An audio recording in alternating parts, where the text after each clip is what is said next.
Y una vez más o menos tenemos la historia y el tiempo que vamos a invertir en esa historia, es un poco también lo que decía Oscar Wilde, dice, lo importante no es solamente tener una historia, sino saber contar una historia.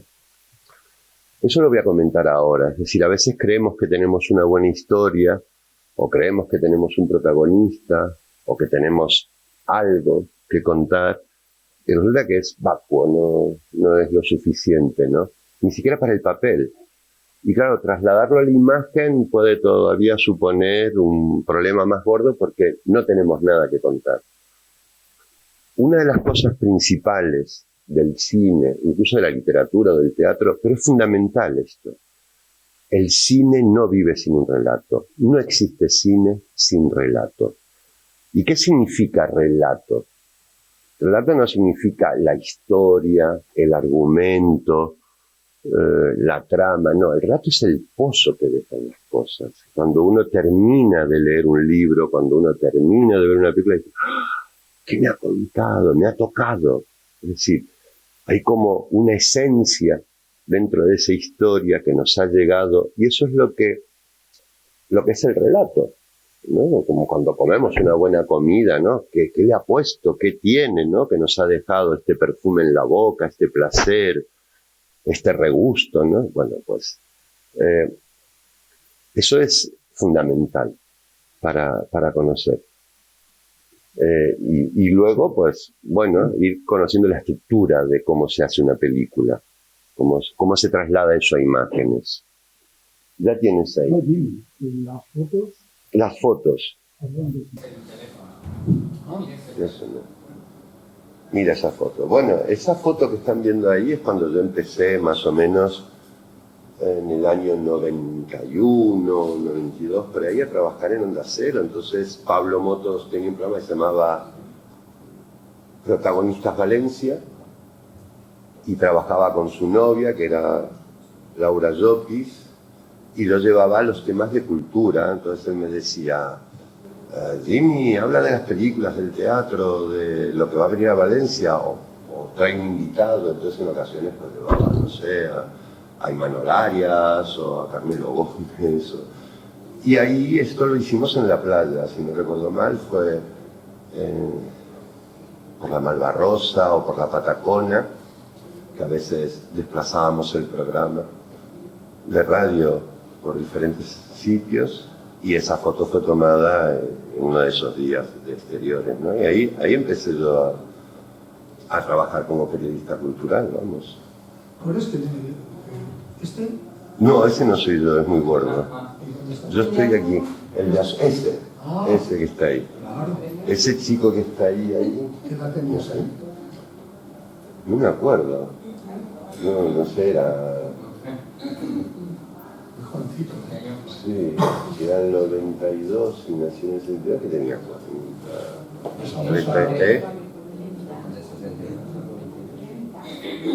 30 años. Pasamos algo así. Bueno, ahí estoy con Berlanga en una de las ocasiones. Tuve la suerte de entrevistarlo muchas veces. Él hizo una película en Argentina que se llamaba La Piraña. Bueno, tenía de músico a Astor Piazzolla. Fue muchas veces a Buenos Aires y la verdad que era muy pícaro, ¿no? A veces le gustaba, a veces era un poco gamberro. Daba mucho juego, era un hombre muy culto. Y conmigo se divertían mucho y yo a veces le decía, ¿puedo hacer una entrevista? Dice, ven, va. Y charlamos y nos quedamos un rato largo y bueno, tengo bonitos recuerdos con José Luis. ¿Y esta? Bueno, Alaska ahí en Onda Cero. Estábamos todos muy jovencitos y fue una alegría entrevistarla y verla. Y hablábamos, bueno, fue también, eran los años 90 y pocos, y todavía estaba el eco o lo que llegó de lo que fue la movida, ¿no? Y todo eso. ¿En Onda Cero? En Onda Cero, en los estudios que estaban en Cirilo Amorós, luego los cambiaron. Ahí nos pasábamos muchas horas, demasiadas. Alaska residía en Valencia, entonces. No. Ella venía a algún concierto, a lo mejor mejor daba un par de conciertos y la invitábamos y venía. Siempre fue muy generosa, una persona muy culta también, le gusta la ópera, el jazz, es una chica muy, muy culta y muy preparada. Guillermo Cabrera Infante, el cubano, lo trajeron para una muestra de Valencia y siempre tuve ganas de hablar con él porque había leído Tres Tristes Tigres, ¿no? Sí, que me hizo mucha gracia, y luego había leído muchos artículos de él porque le encantaba el culebrón y escribió la historia del culebrón, cómo había nacido en la radio y todo eso. Era un hombre con un gran sentido de humor y me dijo que un día trabajaba yo en una serie y lo entrevisté y dice, no, a mí me tienes que llamar a partir de las 12 del mediodía, vivía en Londres. Digo, a partir de sí, dice, no, es que yo me levanto a esa hora, dice, me acuesto muy tarde, escribo, oigo música, y nada, pues lo llamé a Londres para hacer una entrevista vía telefónica y me hacía gracia porque tomaba café y hacía ruido.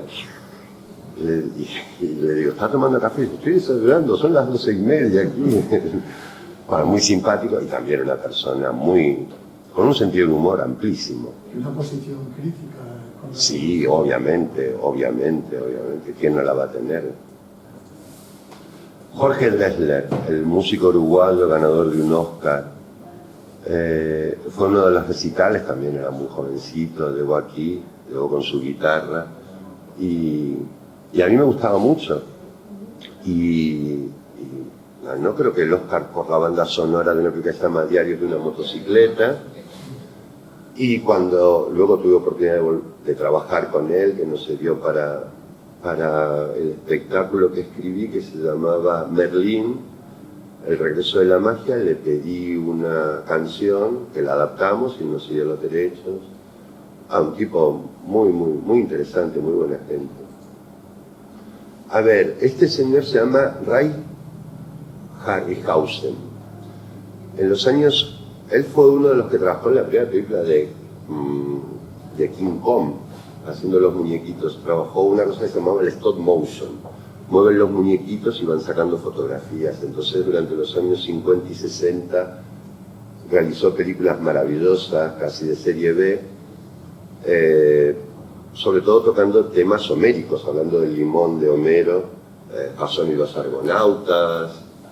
Y entonces él creaba todos estos muñequitos, ese muñequito que son unos esqueletos que pelean contra Jasón.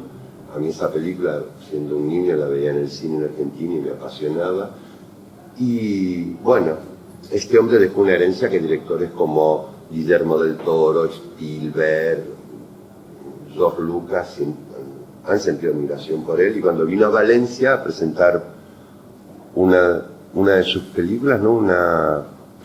Le hacían un ciclo, pues dije, tengo que conocer a Harryhausen, y bueno, le tengo en especial cariño por infancia, por fantasía, solamente por haber creado fantasía. Mario Benedetti, uno de mis autores preferidos de poesía y de escritura, y creo que debe ser el hombre que entrevisté con la mirada más triste. Hablaba de las veces que tuvo que salir no solamente de Uruguay por el golpe militar, sino cuando estuvo en México, también siendo democrático, ¿no? México estuvo perseguido y amenazado, y contaba que lo que más le dolía era dejar su biblioteca. Dice, no me importa la ropa, no me importan los zapatos. Dice, lo que me molesta mucho es cuando llego a un país, se crea una biblioteca y la tengo que abandonar. Un hombre maravilloso y al que admiro mucho. Gran poeta también. Almudena Grandes. La entrevisté en varias ocasiones y terminábamos siempre hablando de Benito Pérez Galdós, que a mí me parece que es injusto que tenga la avenida que tiene y no se le hayan dado 10 Nobel juntos. Creo que es uno de los autores más brillantes que tiene España. Y bueno, una excelente escritora, una escena muy comprometida y muy influenciada por Galdós, sin duda. Benito Pérez Galdós no fue propuesto... Le quitaron el Nobel. Sí, no fue propuesto por España por su posición contraria al gobierno de entonces, más que contraria, crítica, y a quien se lo dieron porque le tocaba dárselo a alguien de España fue a Echegaray, de quien nadie se acuerda hoy en día, muy merecidamente. No, leer a Galdós es un descubrimiento. Cuando uno lee a Galdós descubre algo maravilloso. Esto es en la Filmoteca, aquí al lado, cuando estrené mi cortometraje Atahualpa. Hicieron 2 pases y basado en un cuento mío, con guión mío y, bueno, fotodirigido con un chico que se llama Iván García, una persona estupenda. Y tuvimos que hacer 2 pases porque estaba a full, estaba lleno en la Filmoteca y hubo que hacer 2 pases del corto. Y fue una experiencia muy, muy bonita. Un recuerdo muy... Oye, no me estoy muriendo, ¿eh? Esto parece como un recuerdo en vida, así un homenaje. Si uno de nosotros quisiera ver ahora ese corto... Lo puede ver en internet, está en internet. Está en internet. Puede llorar también si lo ve. Bueno, por dicho que da. Pueden sufrirlo, sí. Un actor... Esta foto es de este caballero que se llama Roberto Fariña. Y es con Héctor Alterio, que ahora está, bueno, ha anunciado su retirada, está en Buenos Aires dando sus últimos recitales de poesía. Creo que está haciendo poesía y tango, y bueno, toca muchos poetas, entre ellos varios españoles también. Y para mí Héctor Alterio es uno de los actores más importantes que ha dado el cine, o sea, pero a nivel mundial, Sí. Yo lo pongo a la altura de Marlon Brando, no Montgomery Clift, no sé, me parece un hombre de una talla artística espectacular. Y su apellido continúa. Sí, tiene su hija y su hija, su hija y su hija, sí. Don Manuel Serrat, también lo entrevisté varias veces y fui a verlo en muchos recitales. Un hombre muy interesante. Y bueno, le tengo mucho cariño, sobre todo porque mi papá siempre cantaba Mediterráneo, así que creo que esa canción nos toca a todos, ¿no? Ricardo Darín, un excelente actor argentino. Yo tuve oportunidad cuando trabajé en la serie Vientos de Agua de Campanella, que después ganó el Oscar él con El secreto de sus ojos. Y bueno, Darín formaba parte de la película y como lo visité en Buenos Aires, fui al rodaje de 2 de las películas. Él iba a trabajar en la serie, pero estaba muy comprometido con el teatro y con el cine. Y bueno, siempre que hemos coincidido, pues nos saludamos y nos vemos. Y nada, tengo buenos recuerdos. La foto también es de... También es de Roberto, sí. Lo pone Roberto, ahí, ¿eh? Sí, lo pone, sí. Bueno, ahí estoy con Campanella a la derecha de ustedes, ¿no? Sí, a la izquierda. Sí. Campanella, su mujer, un guionista argentino, el otro también, y mi papá, que lo llevé a Buenos Aires y yo estaba trabajando para una televisión argentina y le dije, vente, como voy a estar ahí un tiempo. Y mi padre fue 15 días y aprovechó para... Era muy cinéfilo y muy lector, pero sobre todo muy cinéfilo. Y cuando conocí a un amigo guionista o director, había que callarlo, porque papá ya es muy pesado. Y entonces hablaba de John Wayne, George Raff.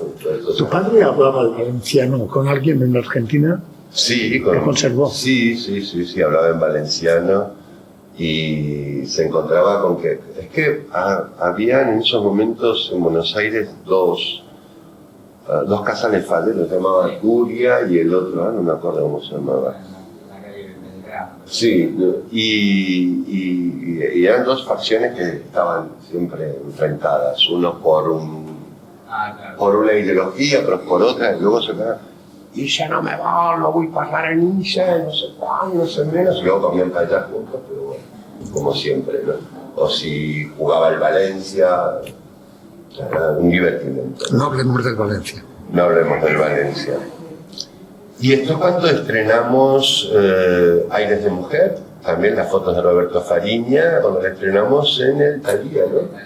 Sí, y es el musical que creé junto a la pianista Poli Ferman y su marido Daniel Vinelli, que trabajó con Astor Piazzolla durante varios años. Y fue un espectáculo muy bonito porque era todos tangos, todas obras realizadas por mujeres desde finales del 19 hasta la actualidad. Entonces era como un recorrido de aquellas mujeres que escribieron tango y que la historia nunca las dio a conocer, ¿no? ¿Eso cuándo fue? Y esto fue hace 3 años más o menos. Antes de la pandemia. ¿Antes? Sí, antes de la pandemia. Lo digo por las mascarillas. Sí, estrenamos en pandemia, Estrenamos en pandemia y luego hicimos la gira que duró 1 año más o menos y todavía había que tomar las máscaras. Ese es el cartel del espectáculo que escribí y codirigí. Ese fue el premio. Qué foto más fea, Dios mío. Sobre todo porque está sin cabeza. Está sin cabeza. El Unicaja. El Unicaja, sí. Que es un premio también sí. extraordinario. Sí, gente maravillosa. Yo me sorprendí porque yo me di cuenta. Yo siempre pensé, digo, mando un cuento y esto debe estar más apañado que apañado. Aquí ganan los mismos, no sé qué. Y nada, me pasó varias veces con algunos cuentos, digo, los mando. Y eso que recibes una llamada, le llamo desde no sé dónde, tal, usted es fulanito tal, sí, o será Hacienda, será. Porque para colmo, todo el mundo me conoce por Dimi, pero cuando me dicen Rafael, digo, o es Hacienda o es la policía.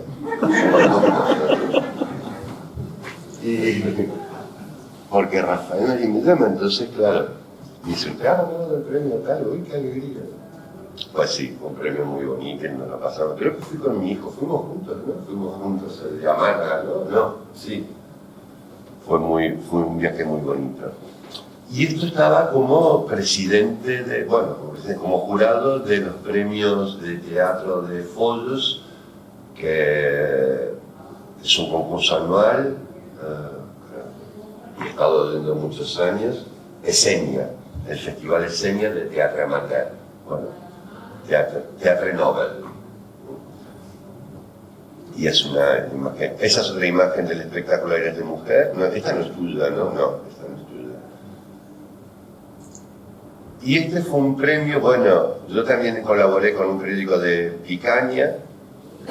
Viví ahí muchos años, ahí nació mi hijo, y el alcalde, Pep Almenar, combustible, debe llevar 40 o 50 años gobernando en Picaña. Colaboraba yo en la revista de allí, y me consiguieron un premio también por el tema de cultura, de cine, teatro, que difundíamos, o intentábamos difundir desde Picaña hacia el exterior, ¿no? ¿Siempre en castellano? No, en valenciano también, en valenciano. La revista creo que se publica en valenciano, entonces sí, en valenciano. Pero Picaña es como la aldea de Asterix, están todos ahí recluidos. A ver, esto es también, me invitaron cuando tuve mi periódico, me invitó la universidad a dar una charla sobre cómo se generan las noticias, cómo hay que escribir el cuerpo de la noticia para los alumnos, y fue una de esas clases que tuve 2 o 3 horas informando a los alumnos de cómo llevábamos la cabecera del periódico y redactábamos las noticias, ¿no? Luego tuve que volver corriendo a mi despacho a escribir más noticias porque 3 horas allí se me acumuló el trabajo. Quedan muchas por... No, parece que es la última, ¿no? Sentía viejo, fotos.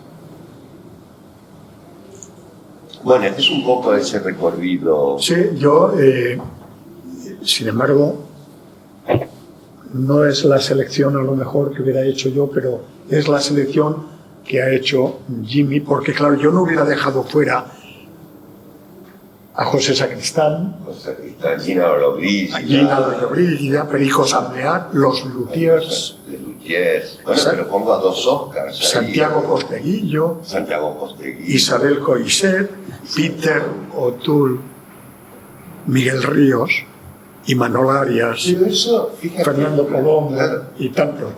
Cuando uno comenta estas cosas, a mí cuando me dicen, es que tú has conocido, has charlado, conoces, es trabajo, para mí es trabajo. Es decir, yo lo hago con mucho amor por mi oficio. Me interesa hablar, no sé, en su momento quiero entrevistar a Eduardo Galeano, que no pude. Pero entrevisté a Harrison Ford, a Sylvester Stallone, decía, bueno, voy a llamar a Barcelona, venga, vamos a hacer una entrevista a Sylvester Stallone. Pero por una cuestión de amor al trabajo y por ofrecerle a los demás, a los lectores, a la gente, algo distinto, diferente, intentar mostrar un perfil de la persona o del personaje distinto a lo que yo veía o conocía. Pero fíjate, del periodismo cultural, una de las cosas que más difíciles me parecen, mucho más que hacer la reseña de un acto, por ejemplo, es la entrevista. Porque la entrevista requiere un trabajo previo de investigación y de información muy importante. Sí, y luego ese diálogo personal, donde tienes que sacar lo mejor, y a lo mejor incluso lo imprevisto o lo inesperado de un personaje. Y para eso hay que valer. Sí, sin duda, la entrevista es la joda. Y tener unas cualidades que no suelen abundar. A ver, esto también es... Una vez me mandaron un libro precioso de... ¿cómo se llama este autor británico que escribió de cómo hacer la catedral, el libro tan famoso? Ken Follett, ¿no? Entonces me mandan el libro, pero una edición preciosa, con planos, con toda una belleza. Y era cerca de Navidad. Y le digo al director del periódico, digo, vamos a hacer una entrevista a Ken Follett. No sé cuánto, no sé menos. Digo, mira, aquí tengo la dirección de su representante. Y era en fax, aunque trabajamos con Donés, tenía que mirar el fax y tal.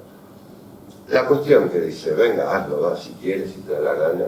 Y nada, preparo 5 o 6 preguntas en inglés con otro compañero y mando el fax al representante en Ken Follett. Y se debe tener 10 millones de personas que quieren entrevistarlo, ¿no? Al otro día recibimos un fax con todas las contestaciones a las preguntas firmadas por Ken Follett. Y entonces el representante nos pone, dice, él pasó por aquí, dice, vio que habían periódicos como El País, bueno, Liberación, no sé qué, empezó a nombrar todos los periódicos del planeta, el New York Times, dijo, estoy cansado de hablar con estos, dame otros. Dice, vio el voto, que era un periódico pequeñito, y nos respondió y sacamos una entrevista y luego me llamaban amigos de aquí, del ABC, del Mundo, no sé qué. ¿Cómo lo has logrado? ¿Cómo lo has logrado? Yo qué sé cómo lo he logrado. Yo mandé el fax y me respondió y tuve la suerte de que Ken Follett me respondiera. Pues creo que también hay que tener un poquito audaz. Sí, Jimmy, son las 8 en punto. ¿Hora de irse? No, hora de irse no. No, hora de hablar. Hora de darte a ti la palabra para que hagas y digas lo que quieras. Y nosotros para disfrutar de ese plato que tienes a tu entera disposición. Lo que pasa, pues eso, que sepan que son las 8. A ver, vamos a ver, yo como buen argentino seré breve durante las próximas 3 horas, así que... Pero lo que sí voy a dar es unas pequeñas instrucciones de, un poco teniendo en cuenta la pregunta que te había lanzado, ¿no? ¿Cómo es este juguete, ¿no? Pues primero les voy a contar una serie de cosas. Por ejemplo, la opinión de diferentes directores. Dice Sam Peckinpah, un director de cine norteamericano, el guión es solo el armazón de una película. Escribir una historia y darle valor de imagen es la jodida proeza. Spielberg dice esto, me interesa mucho más el desarrollo visual y argumental de una historia que su estructura como guión. Hay secuencias que las puedo cambiar completamente días antes del rodaje. El guión es una gran brújula, pero su trama está en las imágenes. Dice un director francés muy bueno que se llama Eric Romer, el guión es un artificio. La verdadera escritura para cine se construye desde la cámara. Y luego dice Jean-Luc Godard, soy un escritor que escribe con la cámara. Entonces ahí empezamos a ver una especie de relación, como diciendo esto, que la cámara es un lápiz, es un bolígrafo. Es que la cámara es la que va a atrapar esa forma de construir el relato, con sus planos, con la disposición de sus secuencias, con la disposición de toda la planificación del decorado, de lo que se va a decir y de lo que no se va a decir, de lo que se va a ver y de lo que no se va a ver.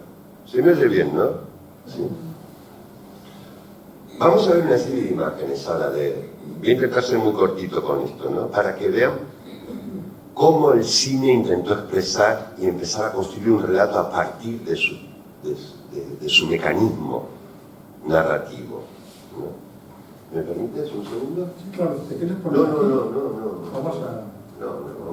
Vamos a quitar mi propia imagen y incluirla y vamos a... Esto también fuera. Vale, ¿dónde teníamos esto fuera?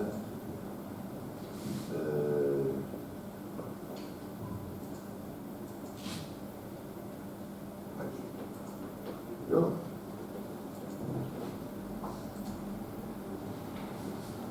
nos caído las imágenes del cine. Bueno, nos va a tocar recomponer las imágenes del cine. ¿Qué has tocado, Blas? Nada. ¿Qué has tocado, Blas?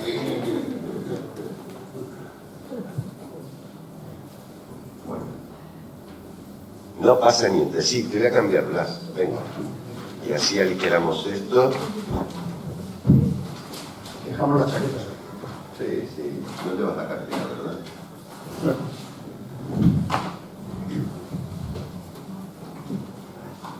ver si lo podemos montar directamente. ¿Por qué me pasan estas cosas a mí, Dios mío? A ver. No, esto no. Las tengo aquí. Bien, yupi, aparecieron. Bueno, están viendo las imágenes. Vamos a ver un fragmento de Viaje a la Luna. Viaje a la Luna, versión Méliès, del año 1902. A ver si la puedo ampliar un poquito más grande para que la vean. Y vamos a ver este fragmento que está basado en la obra de Julio Verne, ¿no? Viaje a la Luna.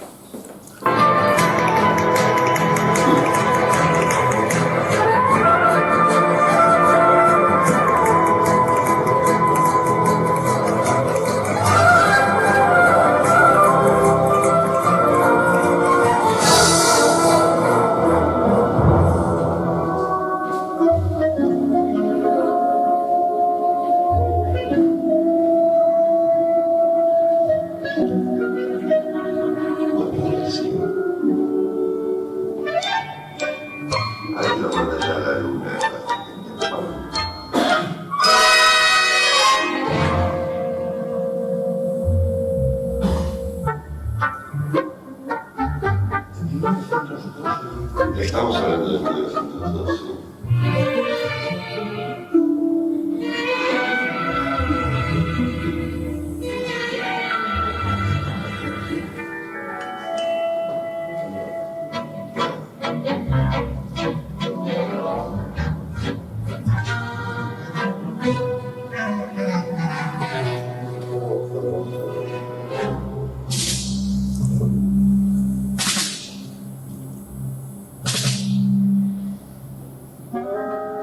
Han viajado esta gente hacia la Luna.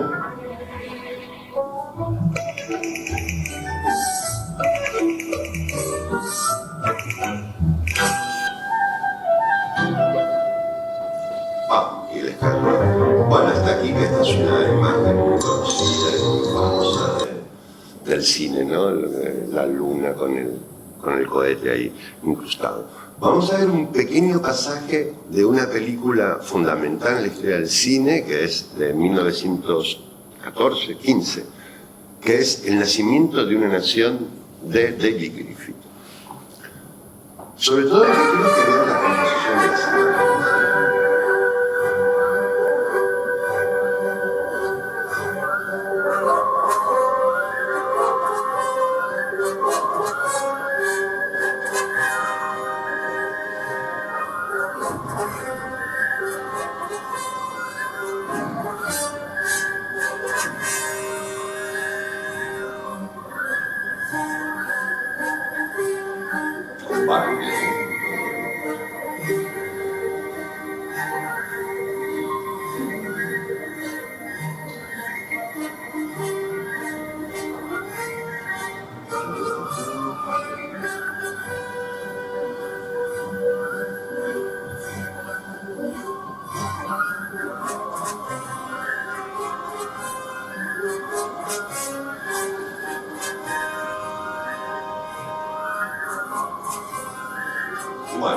aquí vamos a ver. Ahora vamos a ver otra cosa.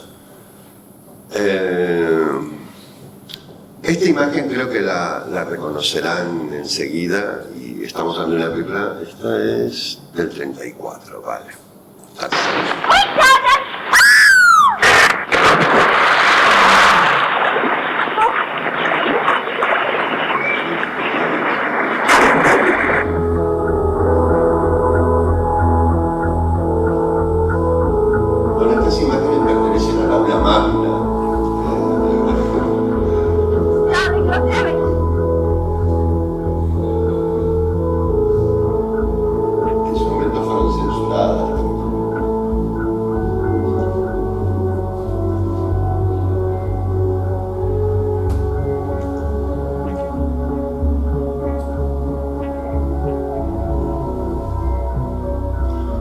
Bueno, y una vez superada la escena porno, ahora vamos a ver otro fragmento de otra película, y esta también la reconocerán muy fácil, que es Psicosis de Alfred Hitchcock.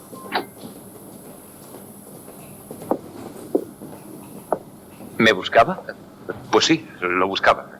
Mi mujer está durmiendo y, como yo no tengo sueño, pensé que podría charlar un rato con usted. Claro, ¿les ha gustado la habitación? Sí, es estupenda.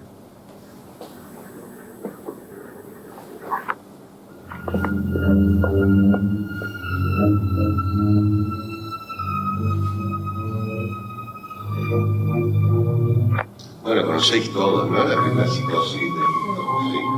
No digo el final, entonces.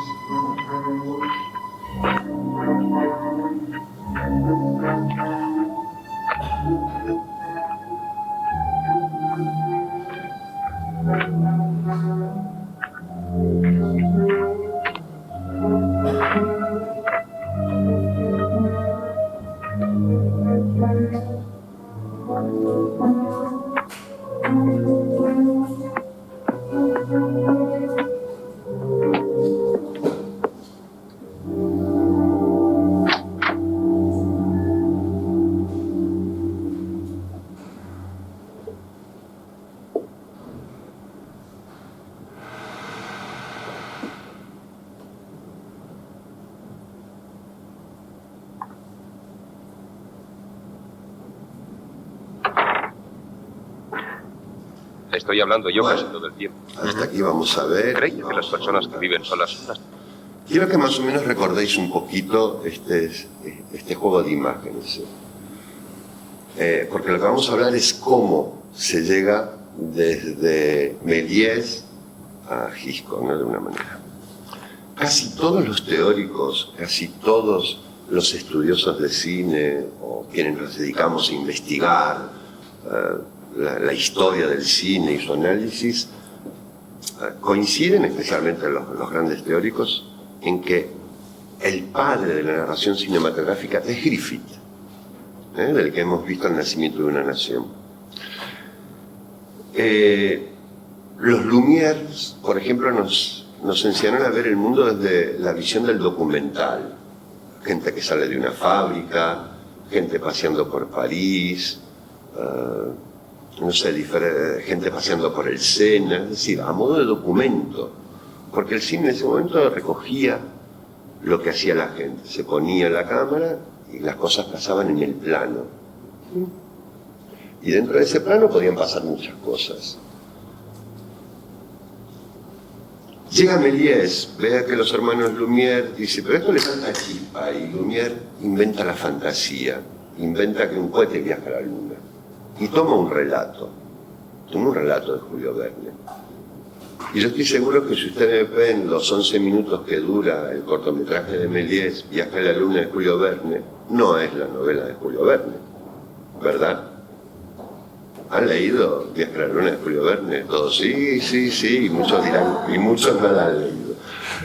Bueno, ese es un tochazo de librito. Es muy divertido, tal, pero dices, en 11 minutos Méliès no metió todo eso.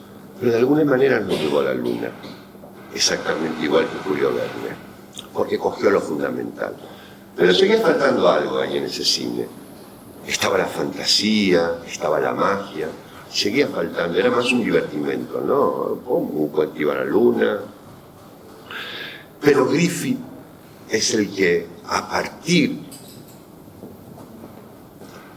de las fuentes literarias, dice: el cine necesita una estructura literaria.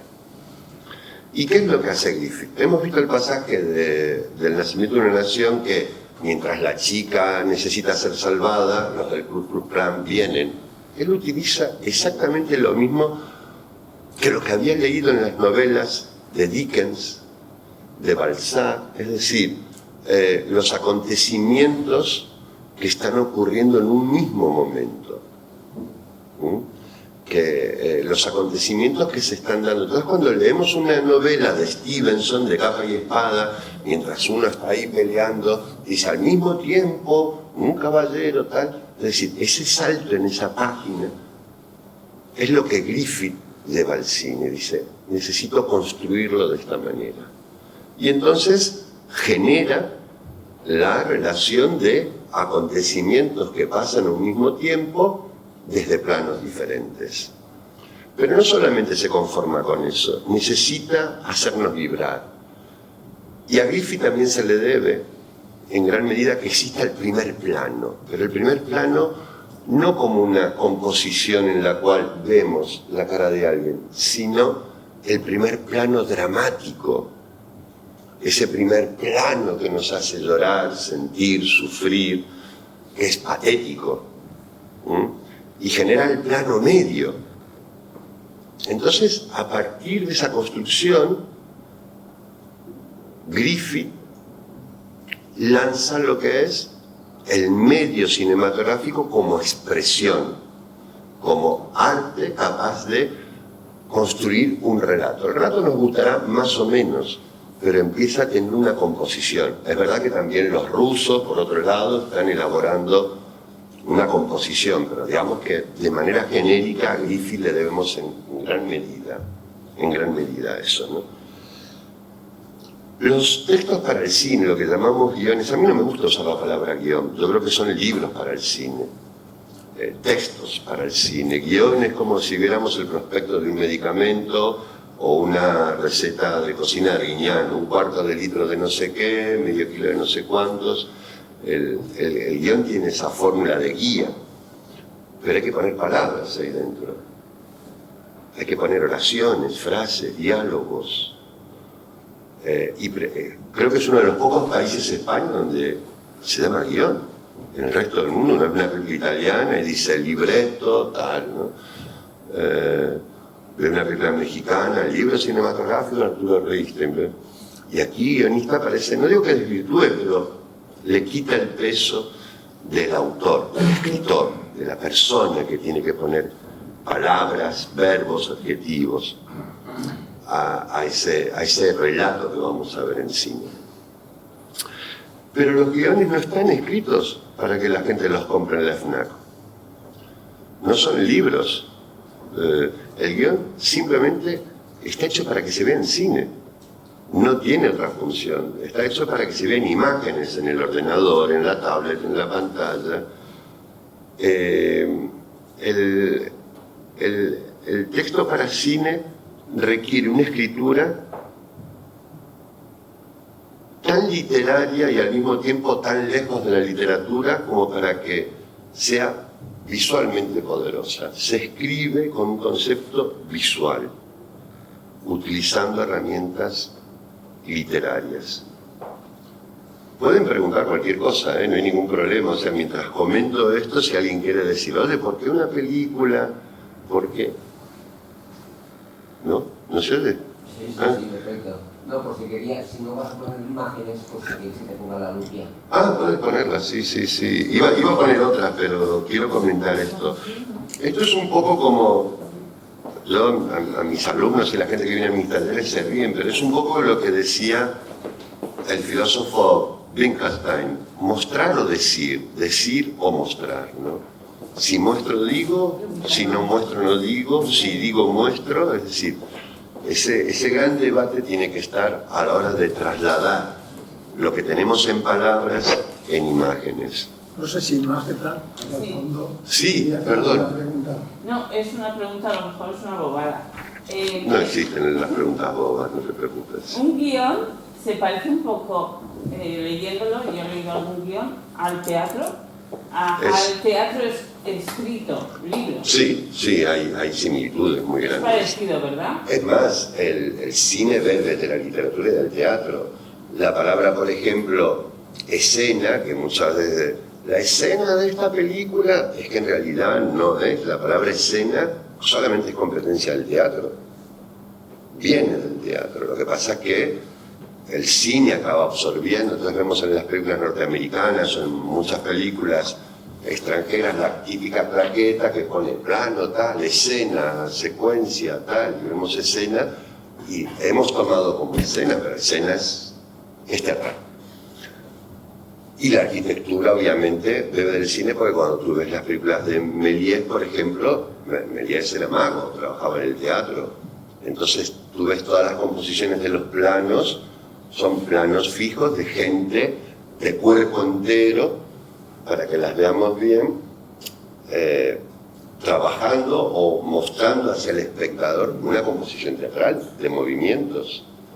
Entonces el guión, digamos, esa estructura que llamamos guión de guía, sí que tiene una composición teatral. Lo que pasa es que en escena, en teatro decimos escena,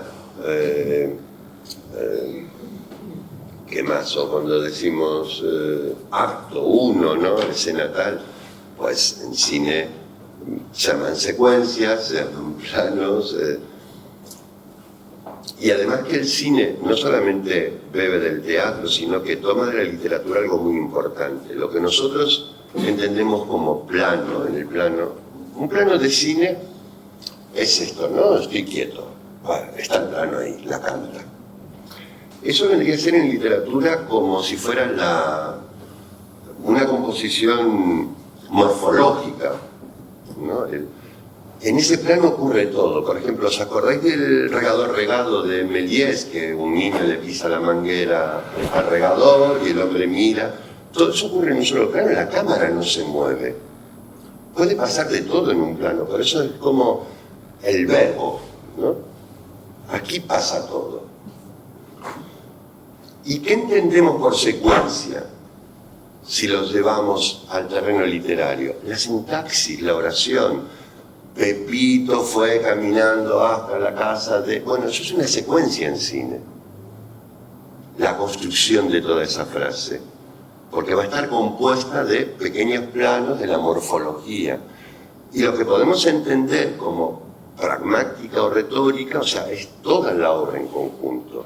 Que es como si fuera todo el libro o todo un capítulo entero, ¿no? De una obra. Entonces, bebe directamente de la literatura. ¿Por qué? Porque necesita construirlo a través de composiciones visuales, de esos primeros planos, de ese plano medio, de ese plano general. Por ejemplo, en una novela uno agarra Balzac, uno dice, voy a leer a Balzac, y entonces se pone a leer y dice, la pata de esta mesa tiene ribetes, no sé cuánto, y así el tío está 5 páginas que llega a aburrir. Eso en cine exactamente se ve en un segundo, muestra la imagen de una pata, Luis XVI, y ya está. No necesitamos 5 páginas. Lo cual significa que necesitamos construir una metodología capaz de trasladar eso a las imágenes. Yo no puedo entregar en un texto cinematográfico 5 páginas que hablen sobre la pata de una mesa. Luis XIV, porque me la tirarían por la cabeza, tengo que decir. Una pata de mesa de Luis XIV se ve, ¡pam!, y ya está. Después la gente sabrá si es Luis XIV, Luis XVI o Rococó. Eso es lo de menos. Pero yo tengo que ponerlo lo mejor que pueda como escritor. Que sea fácil de entender, que capte una composición visual, porque luego lo peor de todo esto, no es lo peor, es que hay otra persona que es un cíclope y pone el ojo, así en un aparato. Y es verdad que ese tipo o esa tipa, su ojo tiene una visión distinta a mi visión de la composición de la secuencia. Y donde yo pongo, se ve la mesa Luis XVI y dice, no, voy a hacer un plano cenital, ¿no? Entonces tengo que entender que la composición que yo hago visual se adapte a la capacidad narrativa de la persona que va a llevar eso a imágenes. Entonces, bueno, hay que jugar con esos conceptos. Hay muchas divisiones.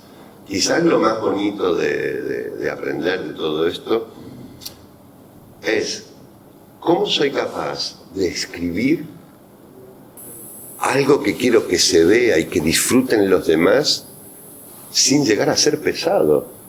Entonces, si tengo que hablar, os voy a poner un ejemplo. Os decía antes una cosa, ¿no? Os traigo un ejemplo que se lo cuento a mis alumnos y a muchos. El plano tiene que decir algo, tiene que narrar algo y tiene que servir para algo, porque las cosas se tienen que contar para que sucedan cosas, para que pase algo. Vamos a ver, si yo digo, el mar está calmo y azul y al otro lado de la bahía se ve la silueta de las Islas Baleares. Pues sí, está bonito, está simpático, pero esto no es una historia. ¿Qué es? Esto es una descripción de algo. No hay nada, y es como cuando te muestran la foto de una familia feliz en la playa comiendo paella, y sí, ¿qué? Aquí no pasa nada. Pero alguien te cuenta y dice, no, pero es que era el cumpleaños de mi sobrino, y resulta que lo celebra. Es exógeno, lo que está contando es exógeno lo que se ve. Está fuera, no hay relato dentro. Nos falta el peso de algo. Por lo tanto, no tenemos acción. Si yo digo eso, ¿no? El mar está calmo y azul y al otro lado de la bahía se ve la silueta de las Islas Baleares. Pues eso es una descripción, es nula y carece de protagonismo. Pero vamos a ver si cambio la cosa y lo escribo de esta manera. El mar está inquieto y revuelto. Un trueno suena lejano y la tormenta avanza furiosa hacia la bahía. Amigo, eso ya cambia, ¿no? ¿Por qué cambia? Porque tenemos un protagonista, porque nos anuncia que va a pasar algo, nos deja y que va a pasar, no sé qué y tal, ¿no? Y tenemos también una concepción visual. Eso es lo que necesitan los textos cinematográficos, ese tipo de escritura, ¿no? Pero ¿qué pasa? Este tipo de comentarios, para llevarlo al plano, aún necesita un plus, un extrabón, algo más fuerte, porque no tiene protagonista. Tenemos el trueno que suena lejano, la bahía, pero nos falta algo. Pero si yo digo, el mar está inquieto y revuelto, un trueno suena lejano y la tormenta avanza furiosa hacia la bahía, en 20 minutos todo desaparecerá. Epa, la bahía y el mar adquieren un componente protagónico y sabemos que el mar se va a devorar la bahía porque en 20 minutos va a desaparecer todo. Le hemos dado no solamente una fuerza visual, sino que hemos provocado una causa para atrapar. Algo, las cosas ocurren y tienen que pasar por algo para que otras cosas ocurran, tanto en teatro, en cine, en televisión, como en la vida misma, ¿no? Si no ocurren no sé, es como ver crecer un baobab. Uno puede estar siglos viendo cosas, crecer un baobab. Otras veces no hay protagonista. Foster, por ejemplo, el escritor, decía, el rey murió y después murió la reina. Y tú dices, qué chulo, tal. Pero es una afirmación, estamos como antes, afirma eso. Pero nos falta chicha, nos falta aquí fuerza para llevarlo a la pantalla. Sin embargo, si yo escribo un texto cinematográfico y digo, el rey murió y después murió la reina de pena. Amigo, la cosa cambia. ¿Por qué? Porque hay una causa y un efecto. La reina palmó porque se le murió el marido, ¿no? Entonces, pero ya tengo una causa y un efecto. Las cosas pasan por una causa y generan algo nuevo. Esa es la piedra filosofal de la narrativa cinematográfica. Y eso luego hay que componerlo con un estudio de los planos. ¿Qué plano me interesa más? Puedo tener una concepción visual, pero puede ser que necesite un plano medio, un primer plano, algo muy expresivo que llame la atención. En el guión aparece la especificación de qué plano. No, eso es el guión técnico. Estamos hablando del guión literario. El guión técnico es otro lío distinto. No, eso cobro una hora extra el guión técnico. Hablamos del guión literario, que ya da mucha guerra. El guión literario necesita pura y dura literatura y escribir es transformar. Cuando agarramos un libro, cuando hablamos de literatura, la gente se piensa que vamos a llevar a Ana Karenina tal como la escribió Tolstoy. Es imposible. Es decir, escribir un texto cinematográfico basado en un libro es transformar, es cambiar. Y eso hay que saberlo. Claro, todos sabemos cómo muere Ana Karenina, eso no lo vamos a poder evitar, pero puedo contarlo de otra manera. La vida de Jesús se ha contado, no sé, hasta en cromos, y todos sabemos qué es lo que pasó, pero hay directores que tú dices, veo la película de Mel Gibson, y dices, pero es gore, es súper dura. Bueno, es que él plantea que la muerte de él, según San Marcos, pues es así de violenta, ¿no? Ha sido así de dura y ha sido así de violenta. Bueno, ha sacado esa parte. Yo leo a San Marcos y digo, hombre, la sangre no me salta. Pero sí que hay una visión de violencia.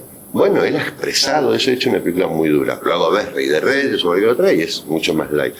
Es decir, eso tendrá que ver también qué es lo que quiero contar, qué es lo que voy a sacar de esa obra.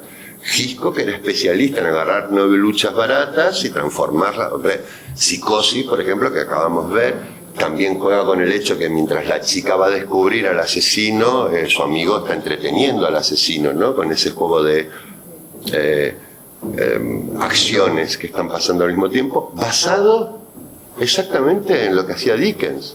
O sea, no perdió esencia Dickens y Hitchcock. ¿Por qué? Porque están usando la misma fórmula narrativa, exactamente igual, simplemente con planos diferentes. Lo decimonónico todavía cuenta. Hoy, incluso la película más moderna sigue utilizando un modelo decimonónico, porque es como lo vamos a entender, ¿no? Entonces, quedaros con esto. No hay cine sin relato, ni hay relato sin cine. Y para escribir un texto literario, que es en el fondo lo que estamos planteando aquí, hay que pensar que todo texto literario, cuando se lleva a una estructura de texto para la imagen, se transforma en otra cosa. Hay que pensar en eso. Uno no puede decir, es que yo resulta que vi Los Hermanos Karamazov y no tiene nada que ver con la novela. Obviamente que no tiene nada que ver con la novela, porque hay que construir otro tipo de relato.